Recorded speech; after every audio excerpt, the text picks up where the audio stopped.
Mesdames et messieurs, bonjour, bienvenue sur votre plateau de littérature. C'est un rendez-vous hebdomadaire où on reçoit un auteur afin d'évoquer le contenu de son ouvrage. Aujourd'hui, nous avons un invité assez spécial pour ce numéro justement spécial parce que nous le tenons depuis Conakry où se déroulent justement les 72 heures du livre. C'est une occasion annuelle où plusieurs acteurs du livre à travers le monde se rassemblent, se réunissent pour échanger autour de la littérature, notamment africaine et surtout guinéenne.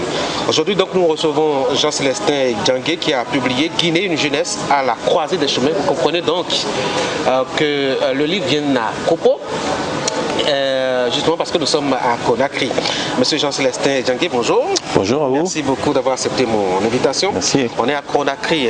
Pour vous, c'est une habitude déjà de venir à Conakry. Je ne vais pas vous demander comment est-ce que le séjour se passe.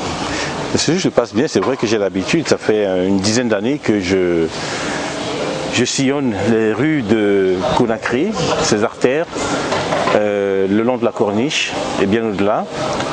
Et à la faveur justement des 112 heures du livre de Conakry, dont je suis le directeur de la communication, je suis amené effectivement depuis 11-12 ans maintenant à venir chaque année pour cet événement culturel d'importance, non seulement pour la Guinée, pour la sous-région ouest africaine, mais également pour l'ensemble du continent, et j'allais dire voire au-delà, puisqu'il y a des gens qui viennent de France, qui viennent du Canada. On a eu certaines éditions des gens qui venaient d'Asie, de Corée notamment, pour y participer. Donc c'est un événement qui est un événement pour qualifier de double voire triple XL, de très très grande importance sur le plan de la promotion de la culture, en particulier du livre. Et vous avez profité de ces 10 ou 15 années de fréquence à Conakry pour observer un peu la jeunesse que vous décrivez d'ailleurs dans cet ouvrage. Pourquoi est-ce que c'est la jeunesse qui vous intéresse? Pourquoi peut-être pas la politique? Pourquoi peut-être pas aussi ces grands hommes que la Guinée a connus, avec Sékou Touré et autres, qui quand même ont marqué, je dois dire, de leur empreinte l'histoire du panafricanisme ici? La jeunesse, pourquoi? Parce que moi j'ai une formation de sociologue et d'historien, et comme sociologue j'ai pris parti d'avoir comme champ d'exploration, champ d'étude, la question de la jeunesse. Et je devrais plutôt dire les jeunesses, puisqu'il n'y a pas une jeunesse, il y en a plusieurs. Et que ce soit les jeunesses africaines, ou alors les jeunesses européennes, les jeunesses américaines, russes, asiatiques, que j'ai également étudié. Et il me tardait effectivement de consacrer un travail à la jeunesse de Guinée, parce que au bout de 12 ans d'observation, je me suis rendu compte que les jeunes de Guinée ont quelque chose de pratiquement, comment on peut dire ça, difficilement définissable. Ah oui. Dans la manière d'abord de vivre le quotidien, un quotidien qui n'est pas toujours facile, dans un pays qui a quand même connu un certain nombre de coups d'État. Et cette jeunesse-là est souvent justement la proie facile des différents gouvernements qui sont passés ici au pouvoir en Guinée. Et c'est la jeunesse guinéenne qui, malgré qu'elle ait payé un lot tribut dans les difficultés politiques du pays, continue, vaille que vaille, à se battre, à imaginer l'avenir, à construire le futur, à le dessiner même à sa manière, parce que c'est une jeunesse justement qui est résiliente et qui est convaincue, d'après ce que j'en ai retiré comme impression, elle est convaincue que non seulement en se battant, en s'investissant pour son pays, elle s'investit également pour l'ensemble du continent africain. J'ai l'impression en vous écoutant que c'est une jeunesse acculée, c'est une jeunesse accablée. D'ailleurs, même votre livre, en tout cas dans sa première partie, met un accent sur cet aspect, je dois dire, de charge, cet aspect négatif. Vous parlez à la fois de la question du chômage, par exemple. On sait que ça frappe tous les jeunes à travers le monde. Vous parlez de la question de la pauvreté, vous parlez de l'éducation, vous parlez de cette indifférence que les pouvoirs publics ont par rapport à leur mot. J'ai l'impression que c'est une jeunesse acculée. Alors, c'est vrai ce que vous dites, les problématiques que vous avez soulignées là, font partie de ce qu'on pourrait appeler des problématiques communes à pratiquement l'ensemble des jeunesses que j'ai étudiées jusqu'à présent, c'est-à-dire que quasi des jeunesses du monde entier, ou alors des sous-régions du monde entier. Effectivement, la question du chômage. Quand on prend les moins de 30 ans, tout pays confondu, on se rend compte que c'est cette tranche d'âge-là, donc on va dire de 15 à 30 ans ou de 16 à 29 ans, c'est cette tranche d'âge-là qui souffre le plus des conséquences du chômage. Ces conséquences sont d'ailleurs beaucoup plus accentuées dans cette tranche d'âge que dans les moyennes nationales de tous les pays. En Guinée, ceux qui ont moins de 30 ans, donc les 16-29 ans, leur taux de chômage est 4-5 fois plus que la moyenne nationale de Guinée. C'est la même chose pour le Cameroun, c'est la même chose pour le Sénégal, c'est la même chose pour le Bénin. J'allais dire que beaucoup de pays africains, en tout cas l'Afrique subsaharienne, sont dans cette réalité-là. Quand on va en Afrique du Nord, on se rend compte que, là encore, les jeunes de moins de 30 ans ont également ce poids-là, ce boulet qu'ils traînent en matière de chômage, mais là on n'est plus à 4-5%, on est à 4-5 fois plus, on est à 3-4 fois plus que la moyenne nationale. Ça veut dire quoi? Ça veut dire que, comme dans l'ensemble des pays du continent, chaque pays en moyenne a 100 000 nouveaux jeunes qui sortent des grandes écoles, qui sortent des universités et qui se retrouvent sur le marché du travail. Or, on sait que, là aussi c'est les chiffres qui parlent, le continent africain, les différents pays d'Afrique, en particulier l'Afrique subsaharienne, ont du mal à créer de l'emploi. Ils créent très peu. De telle sorte que sur les 100 000 nouveaux arrivants sur le marché du travail chaque année, il y a à peine 30 à 40 000 qui sont absorbés. Il y a donc 60 000 qui restent sur le carreau chaque année. Et ces 60 000 là sont aussi des candidats à la pauvreté, c'est pour ça que je parle aussi de la pauvreté parmi les maux qui minent la société guinéenne, les jeunes Guinéens. Et ils sont aussi des candidats, j'allais dire, à l'exclusion sociale, parce que la pauvreté est un signe, mais au-delà de la pauvreté, il y a le regard que la société porte sur ces exclus. En France, ce regard s'apitoie davantage sur des clochards, parce qu'ils sont démunis, ils dorment dans la rue, ils dorment sur le métro et compagnie, et on se refuse même à les voir. Il y a aussi dans ces regards-là de plus en plus de jeunes qui sont concernés. Et je le dis toujours parce que je prends toujours ce qu'on pense être le meilleur en matière de développement, l'Europe ou l'Occident. Je compare avec nos pays d'Afrique et on se rend compte que concernant la question de la jeunesse ou des jeunes, les problématiques sont les mêmes. À la lumière ou à la faveur de la Covid, ou à cause de la Covid si vous voulez, on s'est rendu compte que de plus en plus de jeunes allaient frapper, je parle de la France, allaient frapper à la porte de la banque alimentaire. Toutes ces sociétés ou des associations d'entraide qui sont investies dans la réduction de la pauvreté, les Restos du Cœur et tout ça, de plus en plus de jeunes.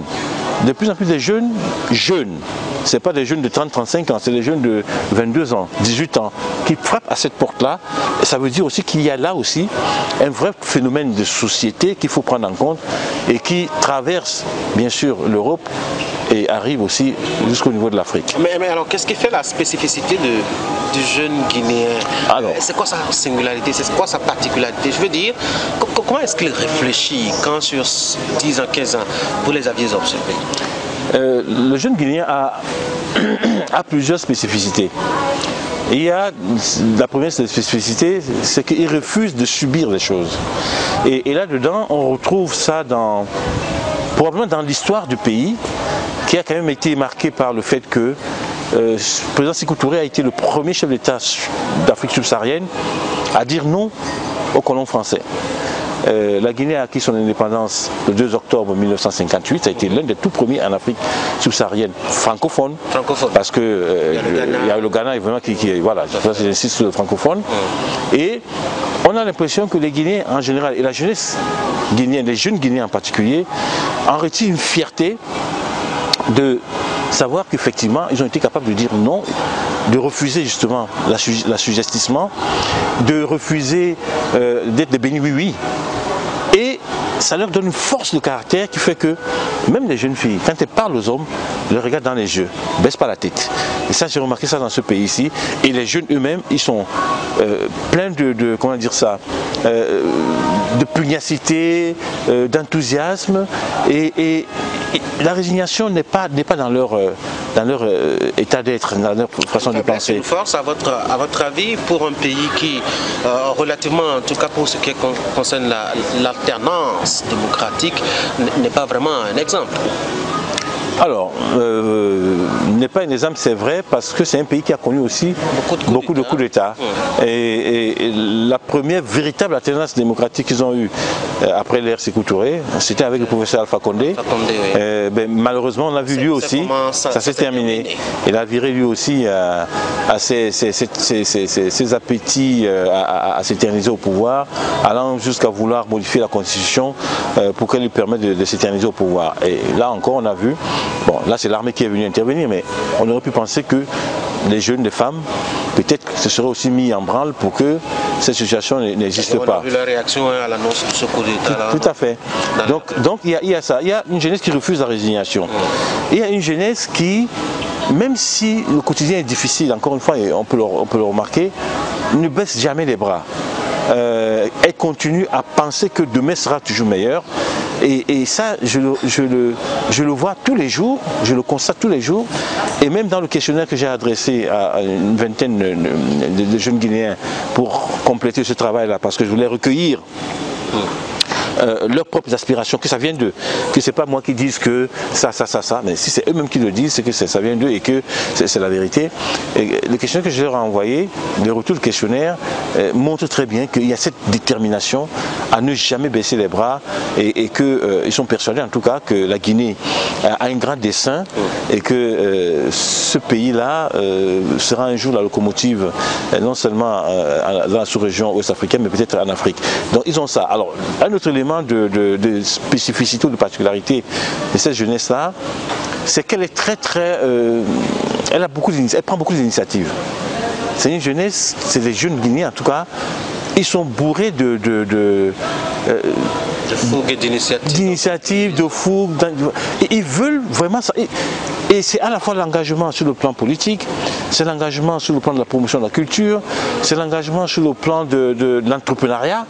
Énormément de jeunes Guinéens sont dans l'entrepreneuriat aujourd'hui, que ce soit les femmes, les jeunes filles ou les jeunes garçons, et qu'ils soient d'ailleurs de l'intérieur ou de la diaspora, parce que j'ai rencontré les deux, et on se rend compte que c'est une jeunesse qui a quelque chose vraiment de très très particulier, qui fait d'elle ce qu'elle est, c'est-à-dire fière,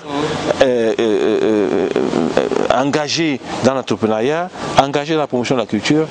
Vous savez, je le disais quand je présentais l'ouvrage, M. Sansi Kaba qui a créé le 72 heures de livre, au moment où, qui est aussi le directeur de l'édition de l'Harmattan Guinée, qui a publié le livre, au moment où il a lancé les éditions de l'Harmattan Guinée, il venait de terminer son stage de gestion de gestion de l'édition pas à Paris, au Mans, parce qu'il a fait son mémoire de maîtrise au Mans. Il venait de terminer et son stage il a fait à Paris, à l'Harmattan Paris. Il avait quoi, 26 ans. Il sort du stage, il crée l'édition de l'Harmattan Guinée. Peu de gens pariaient sur la réussite, sur même la pérennité de cette maison d'édition. Moins de 3 ans après, il a quoi, 28 ans et demi, il lance les 72 heures de livre de Conakry. On est en 2009, la première édition. Et aujourd'hui, cette entreprise, cette initiative, cet événement perdure. 15 ans après, ah oui, 15 ans après, je le cite comme exemple parce que c'est vraiment un modèle. Mais il faut dire que peut-être qu'il a eu aussi de qui tenir. Le président Sékou Touré, quand il a été syndicaliste, parce qu'il a d'abord été syndicaliste avant d'être homme politique, c'est quand il était jeune, 23-24 ans, il avait la fougue de la jeunesse et le verbe très tranché en matière de syndicaliste. Quand il est élu maire de Conakry, parce qu'il a été maire de Conakry, il n'a pas 30 ans. Et quand il devient premier président de la République de Guinée, si mes souvenirs sont exacts, il a à peine 42 ou 43 ans. Donc, il y a un soubassement, il y a un continuum là aussi. Je parle de lui, mais j'aurais pu parler aussi de Madame Balia Camara, qui a été une grande femme, parce que les femmes ont joué un grand rôle aussi dans le modèle, un peu comme au Bénin, les Amazones, ouais. Les femmes des Akondjé aussi. On sait très bien que les femmes en Afrique de l'Ouest, de manière plus générale, jouent toujours un rôle très important dans la construction de la société, dans l'émancipation même des populations et dans la construction politique. Mais politique ici pas au sens de politique politicienne, c'est politique au sens de la gestion des affaires de la cité, polistéa. Donc, elles ont joué un rôle important. Je parlais de Mbalia Camara, mais il y a aussi Madame Mafori Bangoura, Adja Aïssatou, qui elle aussi a joué un rôle très important, bien avant l'indépendance, elle. Elle a été un modèle, et quand elle est morte, on l'avait surnommée la mère courage parce qu'elle ne baissait jamais les bras. Et peut-être que cette jeunesse-là tient aussi de ces anciennes qui ont tracé le chemin. Est-ce qu'il n'y a pas un petit paradoxe là, qu'on soit en face d'une jeunesse quand même qui s'engage, qui est entreprenante, qui ne baisse pas les bras, mais qui n'influence pas directement, je dois dire, l'orientation politique, la gestion politique du pays. On voit un peu ce que c'est que la Guinée aujourd'hui. Vous avez parlé de la pauvreté des jeunes, vous avez parlé de leur chômage ambiant et presque maladif. Quand on voit un peu cet environnement-là, à côté de ce que vous dressez comme profil du jeune Guinéen, il y a un petit paradoxe, non? Qu'est-ce qui marche pas? Il y a même un grand paradoxe, c'est vrai, il y a un grand paradoxe, mais ce paradoxe n'est qu'apparent, puisque là encore, c'est une des caractéristiques malheureuses d'ailleurs de nos sociétés, mais pas que, au-delà. Cette jeunesse-là, elle n'est pas associée à la gestion des affaires courantes. On préfère la maintenir à l'écart, parce qu'elle dérange, elle bouscule les codes. Elle ne parle pas comme la majorité de la population, elle ne s'habille pas comme la majorité de la population, elle ne se comporte pas politiquement correcte, comme on aimerait que ça soit. Donc ça dérange. Et à partir de là, on préfère la maintenir à l'écart des cercles de prise de décision que de la laisser avoir les manettes, détenir les manettes dans ces prises de décision-là. Le pouvoir s'arrache. Alors le pouvoir s'arrache des jeunes, c'est souvent pour les manipuler politiquement. Oui, souvent ils sont très intéressés par un jeune qui est brillant. Ils vont le prendre un peu comme, le brandir un peu comme un ex-voto, un trophée, pour s'approprier ensuite ce que fait. Ça lui était retombé. C'est ça. Et beaucoup de jeunes ont compris ça. Ils ne se laissent plus manipuler. En tout cas, elle a dit hier aussi. L'éditrice qui intervenait lors de la lettre de la nuit du Bénin au CCFG hier, avec son franc-parler, et Béatrice Ballot, elle a dit que, en tout cas son désir, c'était que les jeunes ne se laissent plus manipuler. Il y a trop de manipulation, surtout politique. Mais moi je les fréquente depuis donc 15 ou 18 ans et partout, y compris les jeunes de la diaspora, et je me rends compte qu'il y a une véritable prise de conscience. Vous savez, le monde entier est en train de découvrir aujourd'hui qu'une bonne partie de l'Afrique est en train de se détourner de la France. Et je pense que la France ici c'est un peu un symbole malheureux, mais l'Afrique est en train de se détourner de tous ceux qui ont été des colonisateurs sans état d'âme, sans vergogne, qui ont fait tant de mal à notre continent. Et la France, malheureusement, c'est elle peut-être qui a eu le plus de colonies dans notre continent, et c'est elle qui en paye les pots cassés.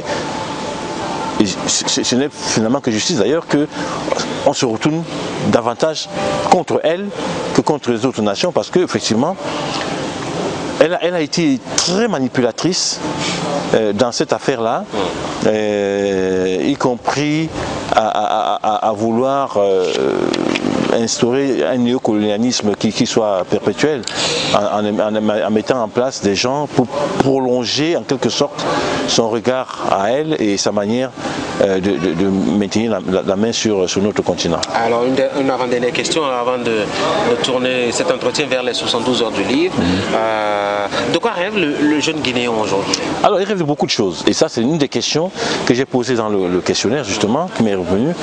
Le jeune Guinéen, la jeune Guinéenne rêve de beaucoup de choses, rêve d'abord davantage de démocratie et de liberté. Il rêve ensuite d'avoir un boulot, un travail digne. La liberté avant le boulot? Oui, parce que je pense que dans sa tête, c'est que si tu es libre d'aller chercher le boulot où tu veux, tu peux l'avoir facilement. Mais si tu penses aller chercher le boulot alors qu'il y a des freins, ben, ça sera compliqué d'y arriver. Et ça peut être logique aussi. Donc il y a ça. Deuxième ça. Ouais, voilà, trouver un boulot décent. Il rêve d'être bien éduqué. Là encore, ça peut apparaître un peu paradoxal. On aurait pu placer l'éducation avant tout ça. Non, l'éducation arrive en 3e, 4e position.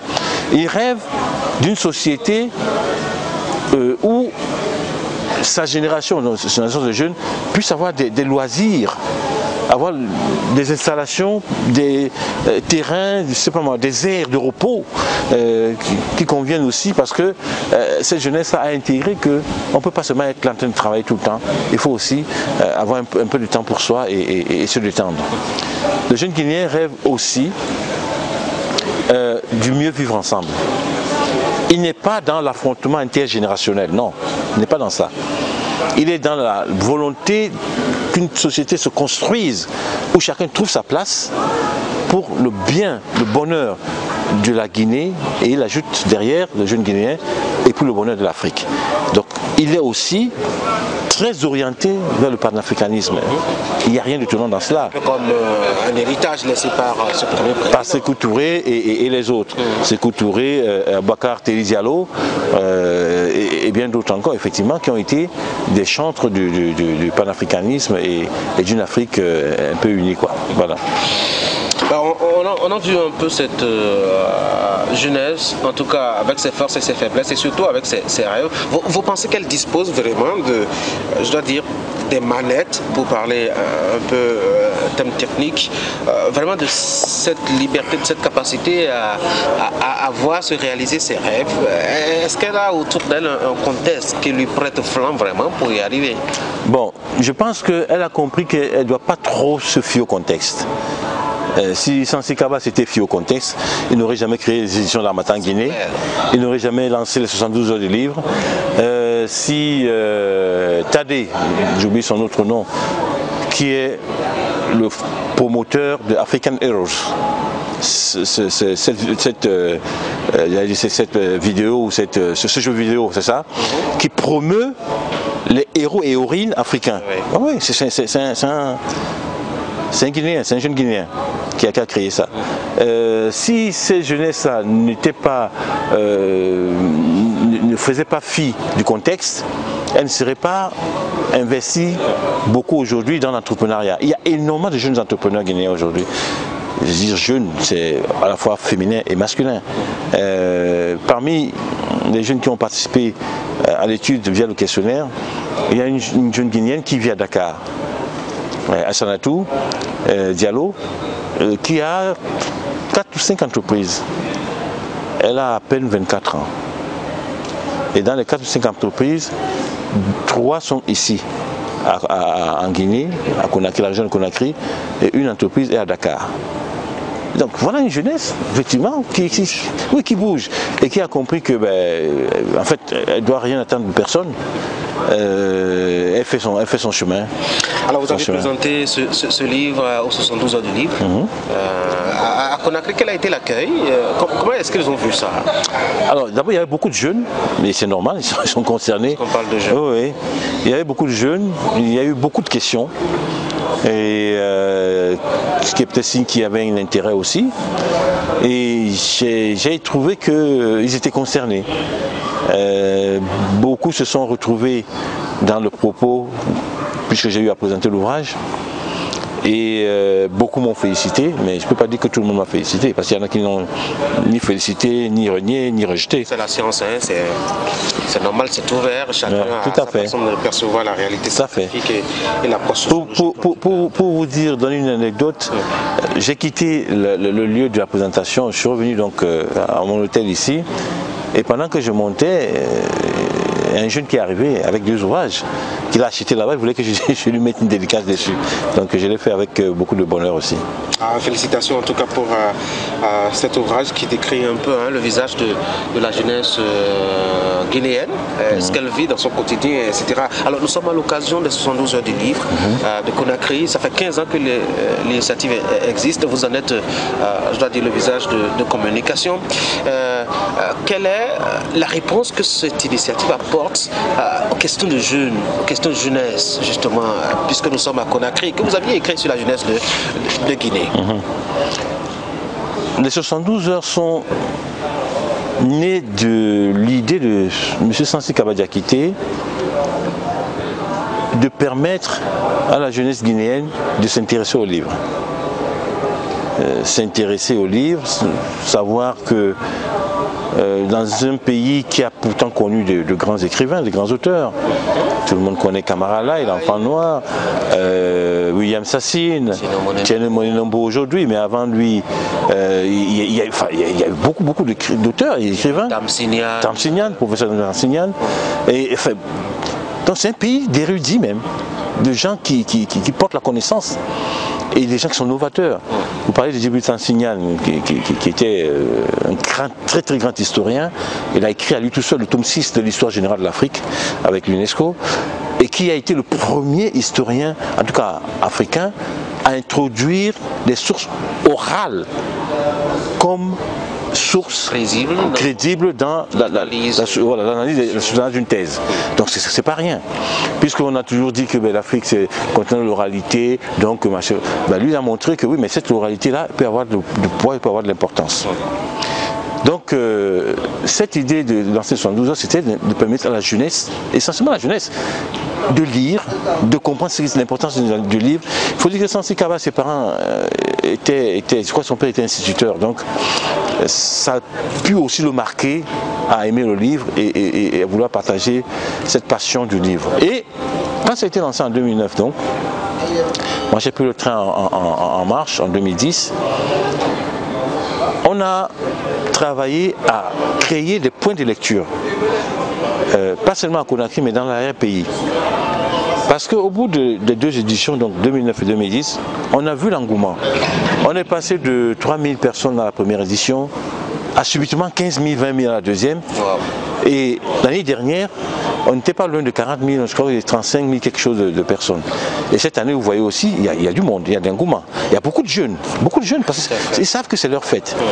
Et pour étayer ce que je dis, quand on a soumissionné dans le projet Capital mondial du livre, c'était en 2015-2016.